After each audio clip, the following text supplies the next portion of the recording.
આપણા એમપી શ્રી, બધા ધારાસભ્યશ્રીઓ, સંગઠનના બધા હોદ્દેદારો, માજી ધારાસભ્યો, આખા મંચસ મહાનુભાવો, અહીંયા ઉપસ્થિત તમામ વડીલો, યુવાન મિત્રો અને બહેનો, આજે આપણે સૌએ આટલી મોટી સંખ્યામાં જોઈને ખૂબ ખુશી થાય છે કે અમને થોડું મનમાં હતું કે આપણે 5 લાખ ઉપર જશું, પરંતુ આ બધું જોતો લાગે છે કે 5 લાખ નહીં પણ 7 લાખ લીડથી આપણે જીતશું એ ચોક્કસ છે. તમારા બધાને જે ઉત્સાહ દેખાય છે, કારણ કે ચૂંટણીમાં મોઢું જોતા જ ખબર પડી જાય કે શું છે, પણ બધાના એક ઉત્સાહ દેખાઈ રહ્યો છે તો આપણે ચોક્કસ જીતશું.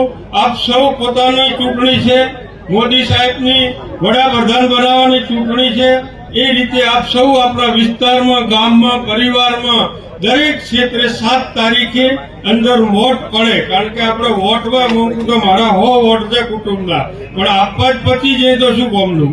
એટલે એ દિવસે 7 તારીખે પૂરેપૂરું આપણું વોટિંગ થાય, ભારતીય જનતા પાર્ટીના કમળના નિશાન ઉપર વોટિંગ થાય. એ જાતનું તમામ સમાજોને વિનંતી કરજો.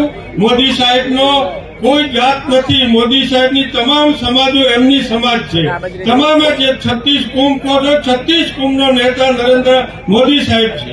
એટલે એમાં કોઈ પણ જાતની બીજી વાતમાં ગામની નાના મોટી સરપંચનું કોઈ હોય તો આપણે ગામમાં ભાળશું, પરંતુ આ ચૂંટણી મોદી સાહેબની છે. રાષ્ટ્ર માટે, ધર્મ માટે, આપણા સૌના માટે એક સારું કાર્ય કરી રહ્યા છે.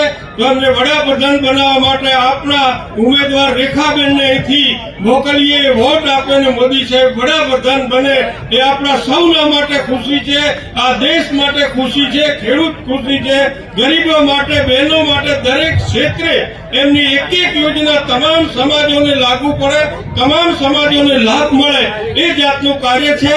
તો આપ સૌને વિનંતી છે, 7 તારીખે આપણે આજુબાજુ શહેર સંબંધી જ્યાં હોય ત્યાં પૂરેપૂરું પોતે ચૂંટણી લડો છો એ રીતે મતદાન કરાવજો.